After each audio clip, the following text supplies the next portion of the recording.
Bonjour à tous, je me suis fait arnaquer par Hakim Ben Othman. Vous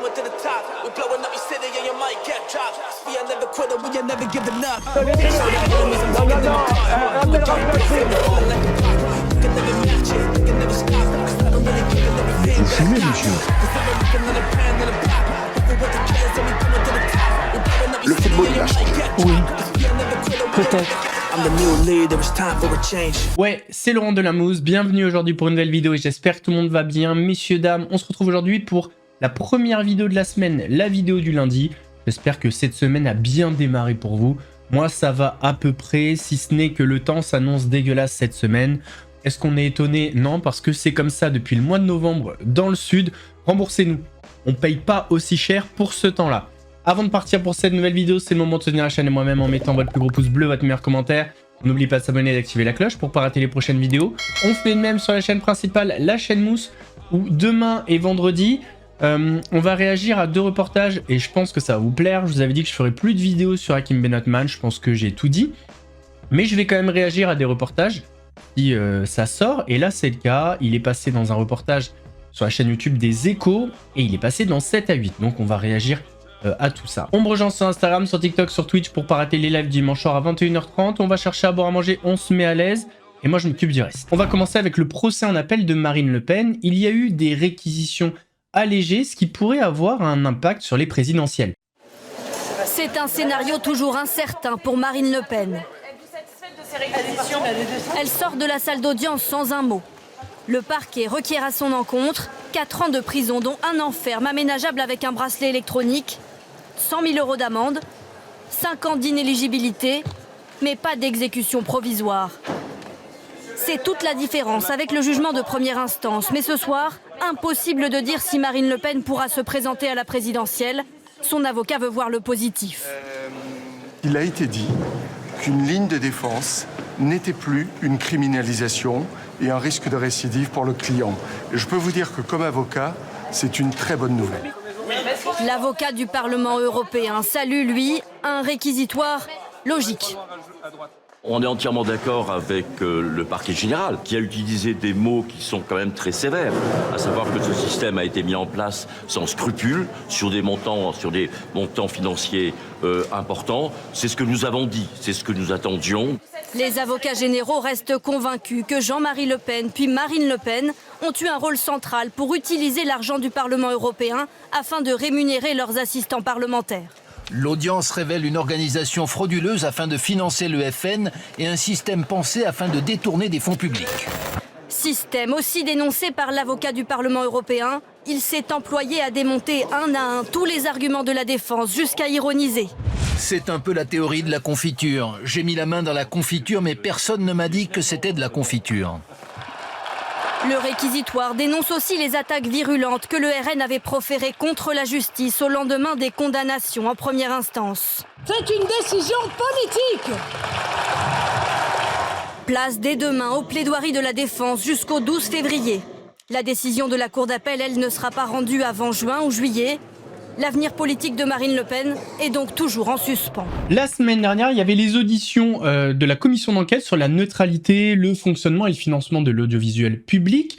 Gros moment de tension. Merci, messieurs les ministres. Mais non, mais Jérémy, franchement, mais qu'est-ce que tu fais là? Pourquoi tu t'interromps? Monsieur le rapporteur, encore plein de questions à poser. je viens de suspendre cette audition. Je viens de suspendre cette audition. Monsieur le rapporteur vient de me mettre en cause en indiquant que j'avais des liens avec Media One, ce qui est absolument faux, et donc je mets fin à cette audition. Et je remercie les ministres de leur présence. Monsieur le Président, j'avais des questions importantes. Merci. Monsieur le rapporteur, je le dis, la désinformation, ça a bien 2 minutes. Media One, c'est un groupe français qui a son siège à Paris et qui a effectivement des actionnaires divers et variés. On va les auditionner, on va leur demander des comptes. Je le dis parce que cette audition est gardée. On va leur demander des comptes sur leurs liens, le fonctionnement avec le service public et notamment avec France Télévisions.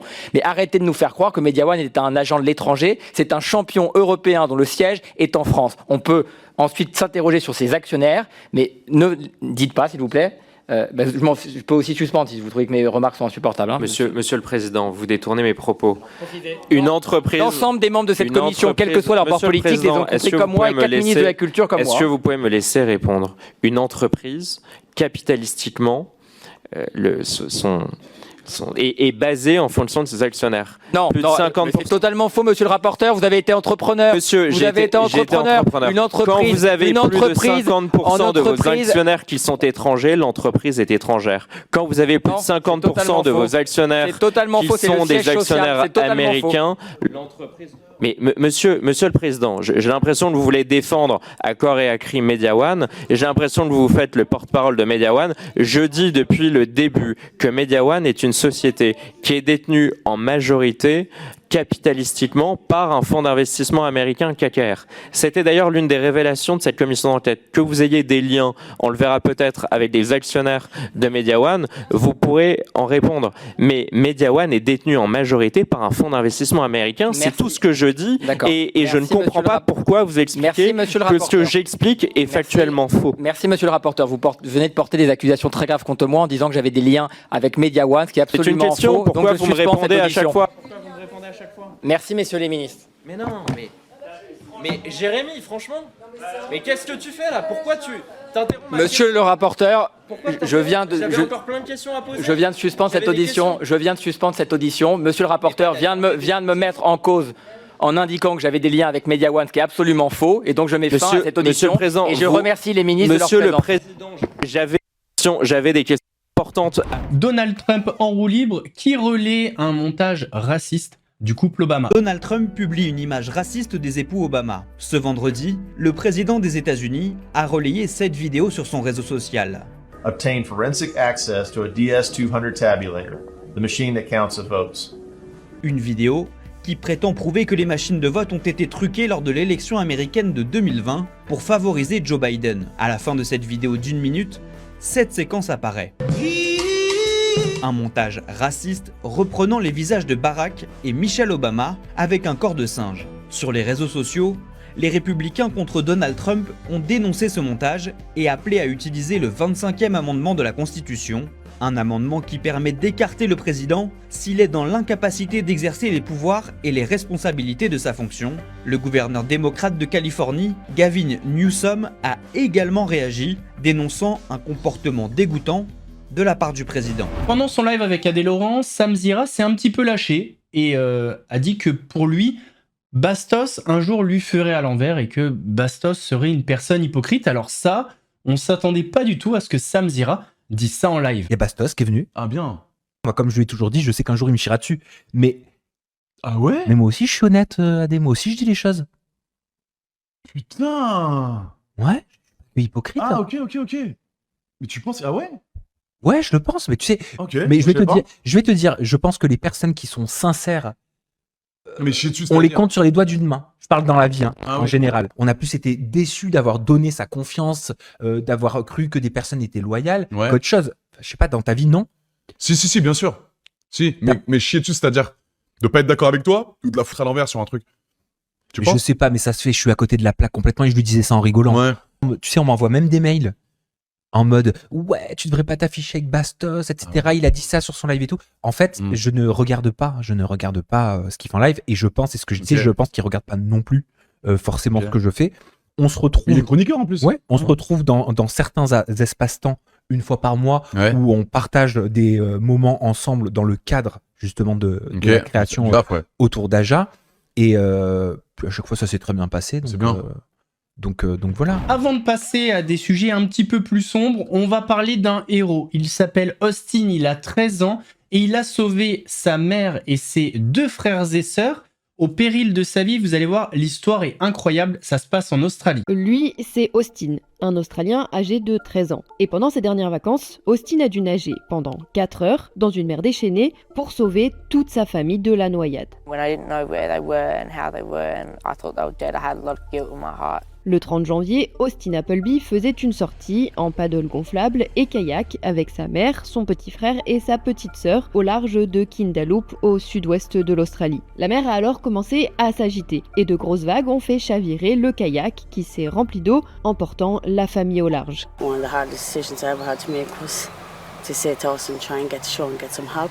This could get really serious really quickly. Pour essayer de rejoindre la terre ferme au plus vite, Austin laisse sa famille avec le paddle et part en kayak puis à la nage. I just keep swimming I do breaststroke, I do freestyle, I do survival backstroke, and then it took me about I had the life jacket and the kayak for 2 hours, and then for the next 2 hours I was just swimming with no life jacket, and I was very puffed out, but I couldn't feel how tired I was. I was just thinking in my head, like thinking I was going to make it through. Après 4 km de nage, Austin réussit à atteindre la plage et trouve un téléphone pour alerter les secours. I said I need helicopters, I need planes, I need boats. My family's out at sea. Son frère de 12 ans, sa sœur de 8 ans et sa mère de 47 ans sont finalement localisés par les secours à 14 km de la côte, après avoir passé 8 heures dans l'océan, grâce à la mobilisation de la police maritime de l'Australie-Occidentale, d'un hélicoptère et de l'association Naturalist Marine Rescue. They started drifting from here it was and ended up the kayak there, and they were found out here. L'effort réalisé par Austin pour sauver sa famille a été qualifié de surhumain par les secours. L'adolescent, qui a les jambes endolories, doit pour le moment se déplacer en béquille. Heureusement, les 3 personnes portaient des gilets de sauvetage, ce qui a contribué à leur survie. On ne saurait assez louer les actes de ce garçon de 13 ans. Sa détermination et son courage ont finalement sauvé la vie de sa mère et de ses frères et sœurs. All 3 of them made it. That was all that mattered. So it was good. Good outcome. Parlons maintenant de l'affaire Epstein. Donc j'en ai parlé la semaine dernière dans 2 vidéos, je vous invite à aller les voir d'ailleurs. Je vous avais dit que c'était une affaire de fou. Déjà par rapport au sujet, mais aussi par rapport à tous les documents qu'on a. Il y a 1 tonne de documents, il y a un peu à boire et à manger. Et si c'est dur pour nous, c'est également dur pour les journalistes. Alors qu'ils ont toute la journée pour faire ça, ils sont plusieurs.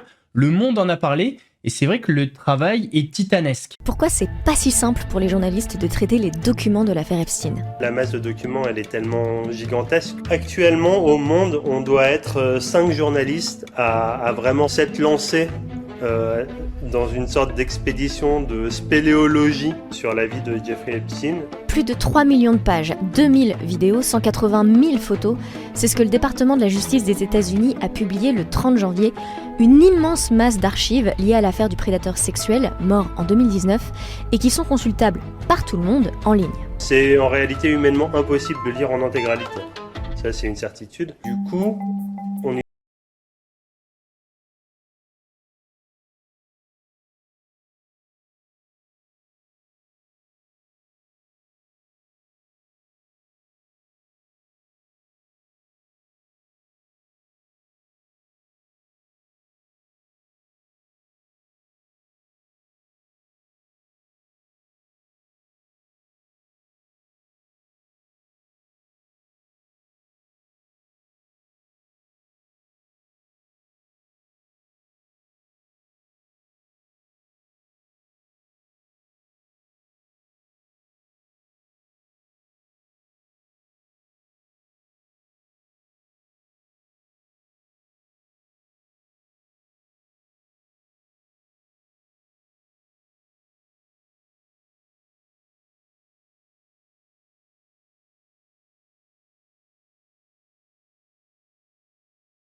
Bon, mais ça vaut pas le coup de le raconter. Et quand on trouve le nom d'une personnalité qui a directement échangé avec Epstein, le travail n'est pas terminé, parce qu'il est possible que leurs échanges n'aient rien à voir avec ses activités criminelles. La prochaine étape, c'est de regarder quel est le lien entre cette personne-là et Jeffrey Epstein. Est-ce qu'ils se sont parlé par email? Est-ce que c'est quelqu'un qui a juste été mentionné au détour d'une phrase? La deuxième étape, c'est de vérifier les informations et de faire du contradictoire. Appeler cette personne, la confronter, c'est un travail classique de journaliste. Mais est-ce que c'est bien aux journalistes de trier tout ça? Est-ce que ça n'aurait pas été à la justice américaine de le faire? Car la justice est en possession de ces documents depuis longtemps.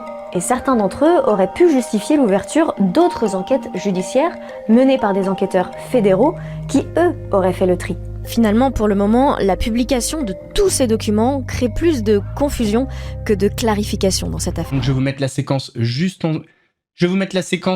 après. Il y a aussi un truc par rapport à Aquababe. Apparemment, il deviendrait chroniqueur sur le plateau de TBT9. Le plateau a été séduit par son intervention la dernière fois. Et du coup, eh bien, il va devenir chroniqueur. de plus en plus régulièrement si ça se passe bien. Donc voici la séquence avec Jérém Sarr où il parle des problèmes judiciaires avec Anis Zitouni, dit Aquababe. Ça fait hyper longtemps que je me bats contre Anis Zitouni, dit Aquababe, qui voilà, a été mis en examen d'ailleurs encore il n'y a pas si longtemps que ça, et placé sous contrôle judiciaire dans le harcèlement qu'il a fait sur les réseaux sociaux à mon égard. Donc lui, je pense qu'il file vraiment du mauvais coton. Le harcèlement d'ailleurs a été prolongé dans le temps, puisqu'il s'agit pas uniquement de la polémique qu'il a déclenché, le Jérém Stargate, en 2018. Il s'agit vraiment d'autres attaques et d'autres faits de harcèlement qui ont duré dans le temps et pour lesquels la police judiciaire, du coup, a prolongé les faits. Là, j'attends, je vous cache pas, avec pas mal d'impatience, ça va faire 9 ans que j'attends le procès pour les faits de harcèlement et d'atteinte à l'intimité de ma vie. On n'a toujours pas de date d'audience, mais l'audience précédente où je l'avais fait condamner, ça n'a toujours pas été payé. Je crois 12 ou 14 000 euros. Ça fait maintenant plusieurs années qu'ils payent pas et qu'ils s'en vantent. Donc, eh bien évidemment, les huissiers sont sur le coup. Et je pense que lors du prochain procès qui aura lieu, le fait qu'il soit récidiviste dans le fait de commettre des délits sur Internet et qu'en plus il ne paye pas ses condamnations, je pense que ça va lui être préjudiciable. Jack Lang, le président de l'Institut du monde arabe, a démissionné. Et oui, il est visé, lui et sa fille, par une enquête financière de fraude fiscale aggravée. Et en fait, il va être interrogé sur ses liens avec le pédocriminel Jeffrey Epstein. Monsieur Jack Lang, un mot sur votre démission. Un commentaire sur votre démission. Dans le viseur de la justice, Jack Lang a décidé de démissionner de l'Institut du monde arabe, dont il était le président depuis plus de 13 ans. Un départ qui divise les visiteurs de ce centre culturel. Oui, nous la déplorons parce que c'était un président très actif qui avait des relations importantes avec tous les pays concernés par l'IMA. Je pense qu'il a bien fait de démissionner, que c'était ce que beaucoup attendaient de sa part. Que va-t-il se passer désormais ? Un conseil d'administration doit se réunir sous 7 jours pour désigner un président par intérim, avant la nomination d'un nouveau président pour un mandat de 3 ans. Dans la réalité, c'est le président de la République qui choisit, qui décide. Ça a été souvent un proche du président de la République qui a été nommé à ce poste. C'est un poste très politique. L'image de l'Institut du monde arabe était en jeu. C'est pour ça que l'Élysée n'a pas soutenu Jack Lang. De son côté, sur quoi va enquêter la justice ? Ce sont les liens financiers présumés de Jack Lang avec Jeffrey Epstein qui interrogent le parquet national financier. Selon ce document du département américain de la justice, sa fille, Caroline Lang, aurait fondé une société offshore en 2016 avec l'homme d'affaires. La productrice de cinéma est aussi mentionnée dans le testament du financier. Elle devait recevoir 5 millions de dollars. L'avocat de Jack Lang répond. Il a fait des déclarations disant qu'il n'avait perçu aucun fonds ni sa fille en provenance d'un fonds de M. Epstein consacré à l'achat d'œuvres d'art. Et Jack Lang n'a aucune inquiétude à avoir car il sait qu'il n'a perçu aucun fonds. Jack et Caroline Lang sont tous les deux visés par une enquête préliminaire pour blanchiment de fraude fiscale. Jean-Marc Morandini a proposé de se retirer des antennes de CNews. Normalement, ça a été accepté. Il a proposé ça pour apaiser les tensions, parce que des tensions, il y en a chez CNews. Et c'est vrai que c'est un move un petit peu bizarre, parce que normalement, c'est à la direction de prendre cette décision. Il est doublement condamné, il n'y a pas à hésiter normalement. Pourtant, la direction n'a rien fait. Morandini qui, à l'instant, annonce sur X qu'il semble se contraindre à se résoudre, en tout cas à quitter l'antenne de CNews. J'ai proposé, dit-il, à la direction de CNews de me retirer de l'antenne afin de rétablir le calme nécessaire au travail de la rédaction. Je ne veux en aucun cas être un problème pour les équipes et pour la direction de la chaîne. Je regrette profondément de devoir prendre cette décision, mais je pense qu'elle est indispensable pour retrouver le calme et la sérénité, dit à l'instant Jean-Marc Morandini. Mais on n'est pas encore sûr que le directeur de la direction va prendre acte de cette décision, Baptiste Desmontiers. Est-ce qu'à un moment, on s'était posé la question déjà dans Estelle Midi, mais est-ce qu'il faut que Jean-Marc Morandini se retire ou qu'on le retire de l'antenne ? Le problème, c'est qu'il le fait lui parce qu'il y a la pression et que ça vient pas de la hiérarchie, ça vient pas de la direction. Or, le problème, c'est qu'à un moment, la ligne éditoriale, l'entreprise, elle est incarnée par les présentateurs et les présentatrices, mais à un moment donné, il y a un truc au-dessus. Donc ça fait un peu, moi j'ai un peu l'impression qu'il couvre en fait sa hiérarchie. Et voilà, moi je suis hyper mal à l'aise avec cette histoire. Moi j'ai travaillé avec Jean-Marc Morandini il y a des années. Je suis très mal à l'aise avec cette histoire. Depuis longtemps, pour moi, il aurait dû quitter l'antenne. Depuis longtemps, les gens au-dessus auraient dû le sanctionner, aurait dû juste l'évacuer. Et aujourd'hui, c'est lui qui le fait parce que j'ai le sentiment, que au-dessus, il n'y en a pas un qui assume et qui prend des décisions. Et terminé, je vais vous mettre un petit jeune qui a fait une vidéo il y a 2-3 jours sur TikTok. Et ce minot s'est fait arnaquer par Hakim Benotman. On en parlera de manière un petit peu plus approfondie demain avec les reportages des Échos et de 7 à 8. Mais voilà, je vous laisse la vidéo, elle dure 4 minutes. Vous allez voir que c'est très intéressant. Bonjour à tous, je me suis fait arnaquer par Hakim Benotman, l'influenceur et entrepreneur sur les réseaux sociaux qui cumule des millions de vues. Et j'ai signé un contrat qui stipule que j'ai pas vraiment le droit d'en parler, mais je vais le faire quand même en espérant qu'il ne me poursuive pas en justice. Voilà. Donc il y a un peu moins de 6 mois environ, j'ai reçu une offre de la part d'une agence avec laquelle j'avais déjà travaillé pour être clipper pour Hakim Benotman. Un clipper, pour ceux qui savent pas ce que c'est quelqu'un qui va récupérer des longs extraits vidéo et les diviser en plein de petits clips pour les poster sur TikTok, Instagram Reels ou YouTube Short en format très court. Comme je l'avais déjà fait et que j'avais pas mal travaillé avec cette agence à l'époque et qui m'avait payé rubis sur ongle, je me suis dit bon allez, pourquoi pas retenter. Il s'avère que là la rémunération a été très intéressante, j'ai pas le droit de dire les chiffres, je ne veux pas aller en prison. Mais parti du principe qu'il y avait une très bonne rémunération, même un peu trop belle pour être vrai. Donc on m'explique le procédé que je ne vais pas donner et on me dit voilà, tu peux commencer à poster. Donc je crée mes comptes, je commence à poster pour lui, etc. etc. Et comme j'avais déjà été clipper, je savais plus ou moins faire, donc au bout de 2-3 jours, je fais ma première vidéo qui fait plus de 30 000 vues sur TikTok. On nous avait fourni des liens pour avoir accès au tracking de nos vues, au tracking de nos clics, parce que c'était de l'affiliation, et au tracking de l'argent qu'on générait grâce à ces clics, parce qu'on était payé en fonction de ce que les gens achetaient. Il s'avère que j'avais plusieurs comptes, donc TikTok, Instagram, YouTube. YouTube ne convertissait absolument pas. TikTok, ça va, et Instagram, ça convertissait quand même vraiment pas mal. Donc en une semaine environ, je suis à plus de 12 leads. Des leads, c'est des gens qui ont cliqué et qui ont postulé pour son offre payante. Et maintenant qu'il y a 12 leads, j'envoie des messages au boss qui gère l'agence et tout, je leur dis ouais, c'est comment, quand est-ce qu'on va toucher l'argent? Ils me disent ça prend environ une semaine, grand maximum, 5 jours, une semaine, pour que les closers finissent de faire payer les gens, et ensuite tu reçois ta commission, et en général il y a une personne sur deux qui est valide et qui va vraiment payer, donc tu vas toucher la moitié des personnes qui ont généré des leads. Donc moi je suis tout content, j'ai déjà bossé avec eux, je m'attends déjà à toucher plusieurs centaines, voire quelques milliers d'euros, parce que je vous ai dit que ça payait vraiment, vraiment bien. Et sans me vanter, j'étais un plutôt bon clipper dans le groupe, donc je générais quand même pas mal de leads. Donc, je suis trop content, tout le monde est content, j'attends un jour, 2 jours, 3 jours, 4 jours, à 5, toujours rien. Une semaine, toujours rien. Ça m'inquiète un peu, du coup j'envoie des messages, on me répond de moins en moins. Moi je suis un charbonneur, du coup je continue, je fais mes 2 voire 3 vidéos par jour que je poste sur 3 comptes différents, donc on est quand même à plus de 6 posts par jour, faut se creuser la tête pour une description, faut le faire, faut faire vérifier les posts et tout. Bon, c'est beaucoup de travail, mais ça m'a jamais dérangé, moi je veux gagner de l'argent, il n'y a pas de secret, faut travailler. Et devinez quoi, au bout d'un moment, les leads ils montent plus trop en fait. Et il y a un mec, je me souviens dans le groupe, qui était genre 80 leads, et lui il a touché 0 € avec ça. Mais le bail c'est que ça fait 1 mois que les leads ils sont bloqués là. Ça fait 1 mois qu'on est tous à 0 €. Et ça fait 1 mois qu'on a de moins en moins de nouvelles de la part des boss. Et qu'au lieu de WhatsApp, ils nous font passer sur Telegram en disant voilà, on a une nouvelle opportunité pour vous, vous inquiétez pas pour Hakim, on va passer à autre chose. Mais moi, je suis pas du genre à passer à autre chose. Moi, j'avais 11 ans, mon compte Fortnite était banni à l'époque, j'envoyais des mails en anglais pendant 2-3 mois pour le récupérer et je l'ai récupéré. Tout ça pour dire que je suis pas du genre à me laisser faire pour une affaire comme ça. Donc après avoir beaucoup parlé avec l'agence, essayé de parler avec Hakim et tout, ouais, j'ai l'impression qu'on s'est bien fait ken quand même. Aussi donc la raison pour laquelle j'ai fait cette vidéo, je dénonce ce qui s'est passé sans pour autant rompre les clauses du contrat parce que je tiens à rester libre. Mais en gros, on s'est tous fait arnaquer par Hakim Benotman, donc ne le croyez pas. Dans les commentaires, tout le monde disait ouais, Hakim Benot mythomane. Moi, je trouvais pas ça très drôle, mais je me disais bon bah écoute, c'est de la haine, mais la haine c'est ce qui fait le plus de vues sur internet. Hein. Vous avez qu'à regarder les médias, ils parlent tout le temps de peur, de personnes qui se font planter. Bref, la haine c'est ce qui marche. Donc je me suis dit bah écoute, la haine c'est la vie, mais en fait je comprenais pas trop. Et j'ai vraiment compris pourquoi il disait ça. Il m'a arnaqué, il a arnaqué plein de gens avec, et j'ai jamais récupéré le fruit de mon labeur. Et ça, je suis pas d'accord avec. Donc, j'ai écrit au boss de l'agence, je vais contacter des médias, si jamais il me répond pas dans une semaine maximum, et je vais tirer ça au clair, et je vais essayer de le faire tomber. Voilà. Ne croyez pas tout le monde sur internet, la plupart des gens, ce sont des gros arnaqueurs. C'est ciao. Messieurs, dames, on arrive à la fin de cette vidéo, j'espère qu'elle vous a plu. Si c'est le cas, votre plus gros pouce bleu, votre meilleur commentaire. On n'oublie pas de s'abonner et d'activer la cloche pour pas rater les prochaines vidéos.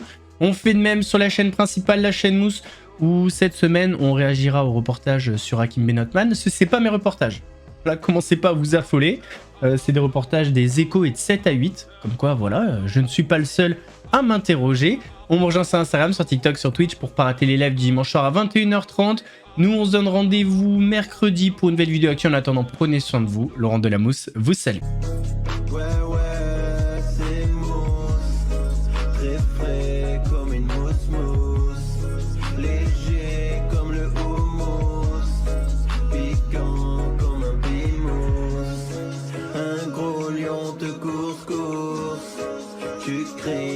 la fausse fausse.